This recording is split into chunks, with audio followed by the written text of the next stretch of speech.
Tadi Anda menjelaskan soal pertanyaan yang belum terjawab ya, soal surat permohonan maaf secara tertulis yang menjadi syarat dari restoratif justice. Nah, Anda kan mengakui bahwa saya tidak pernah meminta maaf ke Pak Jokowi. Nah, itu yang boleh dijawab, silakan Bang. Jadi gini, saya sebetulnya kalau banyak-banyak mengeluarkan asas-asas teori hukum, saya rugi ngajarin untuk Adinda ini. Tapi untuk publik nggak rugi dong, Bang? Nggak rugi. Boleh. Jadi ada juga statement saya yang saya tahan. Cuma dikeluarkan oleh rekan dia sendiri kemarin, Sema, dia nggak bantah. Walaupun kenapa saya nggak mau keluarkan itu? Karena tadi ini percuma disampaikan juga, nggak disampaikan nggak dipakai. Tulisan-tulisan saya banyak, teknis untuk melepaskan klien nggak digunakan sama mereka. Artinya mereka nggak setuju, kan gitu? Atau nggak mau, atau nggak sanggup memaknai bacaan tulisan-tulisan saya. Ya, boleh sombong dikit kan? Ya boleh aja Bang. Tapi belum menjawab esensi pertanyaan saya Bang. Esensinya adalah tadi dia nggak dengar. Saya bilang saya teken. Tidak ada orang tidak maaf-maafan, bagi saya nggak perlu. Nggak perlu. Nggak perlu diperjelas teken apa ini? RJ itu kan pemulihan. Pemulihan hak saya sebagai tersangka. Saya berjuang minta. Namun dengan posisi syarat di sana, formil dan material tadi terpenuhi semua gitu? Apa? Kalau menurut saya ketika penyidik mengeluarkan RJ artinya karena sudah terpenuhi?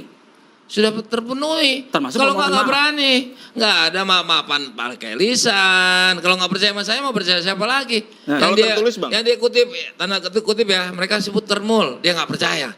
Saya nggak percaya juga. Jadi mau percaya sama siapa? Itu kan intuisi, subjektivitas, oke? Jadi saya teken permohonan kepada penyidik. Ingat nih, jangan bilang kalau masalah sah nggak sah saya nggak peduli. Ketika keluar SP3 berarti sah. Nggak mungkin nggak. Nanti dulu, ya. Nggak cuma mau ngambil aja. Jadi mereka bilang mereka dipermainkan oleh lawan-lawan. Saya anggap dia sebetulnya bantu anggota saya, cuma teknisnya nggak benar menurut saya hukum acaranya. Nah dari sana pun memohonnya restorasi kepada penyidik. Nah nanti ini beliau yang ahli nih, apakah sah apa enggak? Itu yang saya mau libatkan nanti juga, Pak, ya. Nah nggak ada tulisan maaf-maafan atau begini. Saya sebut, saya nggak pernah ketemu pengacara ini. Atau siapapun, nggak ada kesepakatan. Maaf tadi. Saya nulis maaf aja nggak ada, maaf nggak ada. Saya permohonan restorasi, artinya udah dibacakan sama dia. Salah satu restorasi adalah pemulihan. Saya hubungkan, saya nggak patut jadi tersangka. Saya minta dipulihkan. Penyidik menyetujui.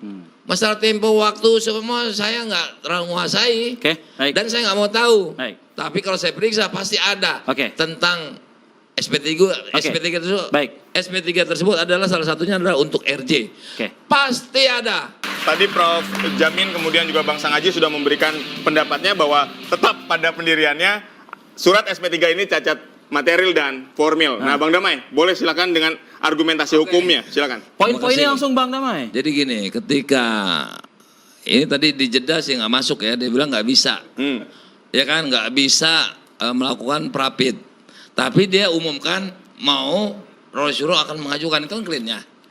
Profesor sendiri menyatakan tadi ini cacat hukum. Tapi apakah bisa apa tidak? Nanti silakan jawab aja ya. Karena nanti bertentangan dengan kawan kita ini. Jadi ngomongnya kontradiktif kepada diri sendiri. Kemarin aku ngomong yang kontradiktif yang mana Bang Damai? Nanti dulu Bang. Sudah. Ya, di mana kontradiktifnya di mana? Kan dia bilang tadi waktu dengarin dulu. Dengarin dulu. Baik. Tadi kan kau tadi kan waktu jeda kau bilang nggak bisa. Dengerin dulu. Baik, silakan. Jangan teriak-teriak. Nggak bisa prapit, kita tidak akan. Kan dia bilang gitu. Waktu jeda tadi aku kan dengar. Tapi dia bilang Roy Suryo akan melakukan pembatalan ini. Itu kan tentunya dengan upaya hukum, oke? Udah ya, cukup ya? Nah, saya ulang bagus tuh, karena nggak ada masuk di TV. Terus profesor sendiri bilang cacat hukum, oke? Tapi dia udah jawab, tidak bisa kami, oke? Nah sekarang saya jawab dengan kenyataan. Saya yang tidak terlibat memprapitkan. Ini dari ilmu peran serta masyarakat, Prof.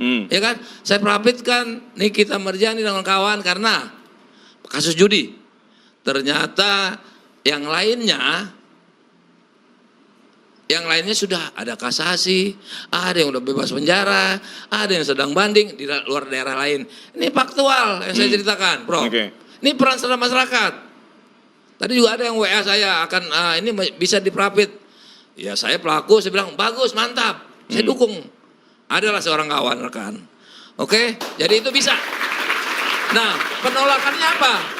Bahwa penyelidikan sedang berlangsung. Bukan dihentikan kata penyidik. Hak penyidik.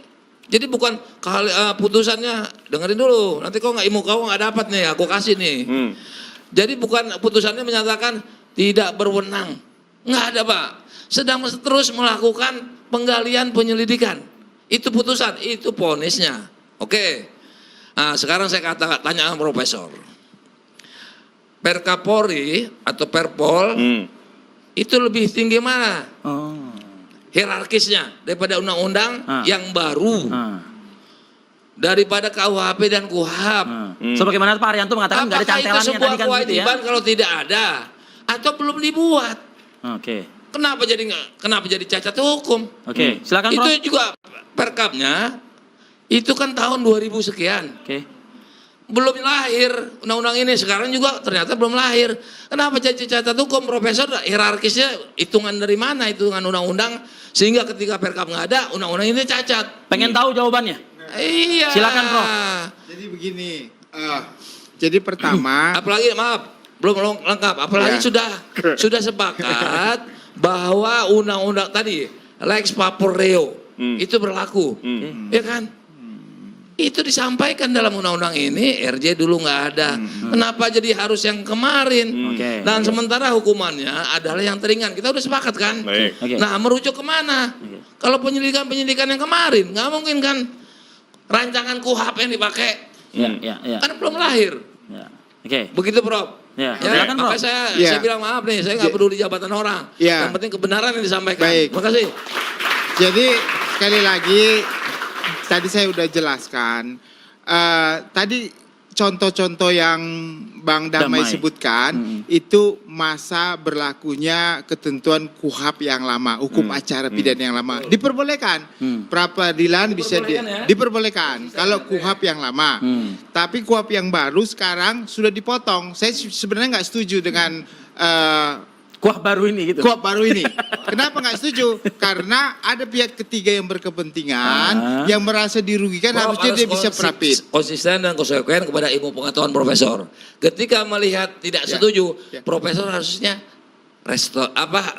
judicial review.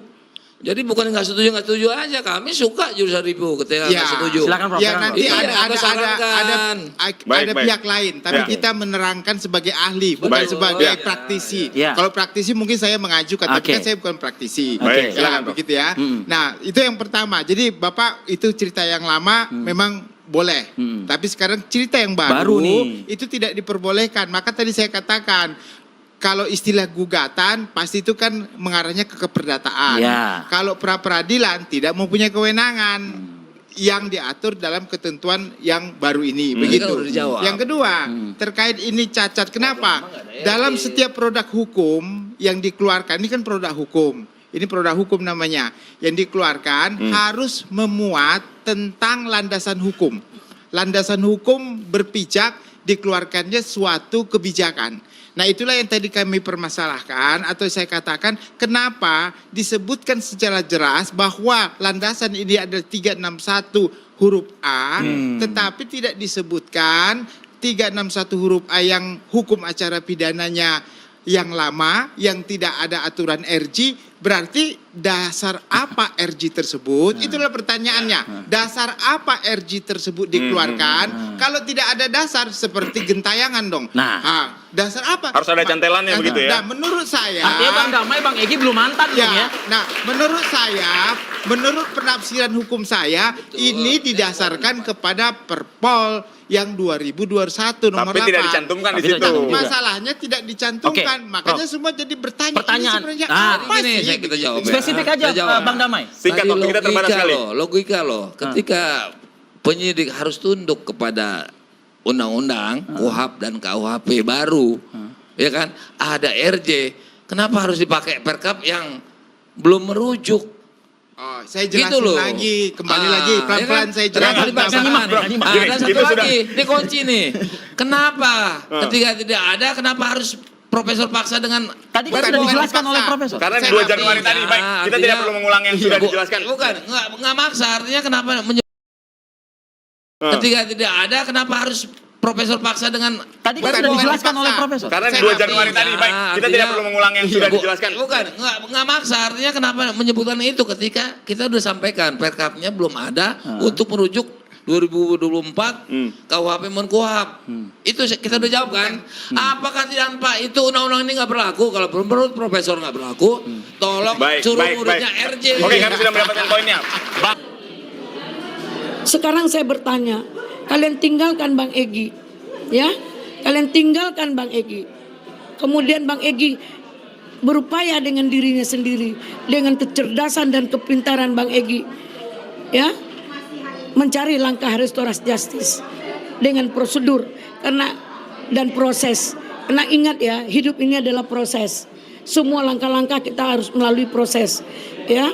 Jadi Bang Egy melakukan proses ini bukan tidak punya pertimbangan dan minta petunjuk kepada Allah. Ya. Dia tidak bodoh, dia cerdas, dia hebat. Saya yang tahu, kalian mengakui itu. Nah, sekarang kalian menganggap Bang Egy, ada yang bilang Bang Egy seperti tuyul jumpa jin ifrit. Kurang ajar enggak? Hah?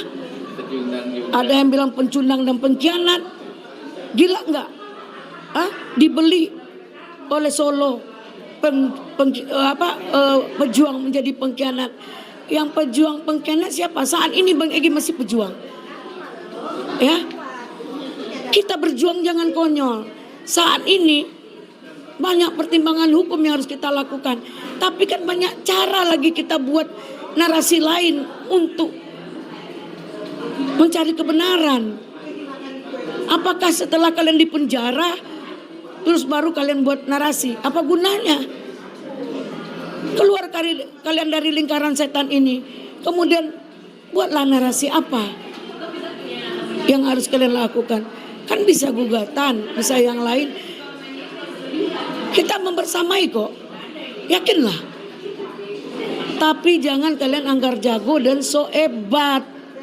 Hukum itu tidak yang tertuang, tidak kaku. Pasal sekian, RJ itu harus minta maaf ganti rugi. Emang ganti rugi Pak Jokowi mampu kita? Pak Jokowi kita ganti kerugiannya? Enggak mungkin. Tapi dia tidak minta apa-apa, memaafkan, bahkan siap mencabut perkara itu dan memberikan SP3 atas permintaan dia. Bukan dia merasa hebat, tidak, merasa dirinya itu memaafkan. Kalau dibilang hebat, memang hebat. Anaknya masih wakil presiden, dia juga masih ada berkuasa. Lawanlah kalian kekuasaan itu. Kalian meludah ke atas langit yang akan kena muka kalian sendiri. Ya, kalian tantang matahari, silahkan.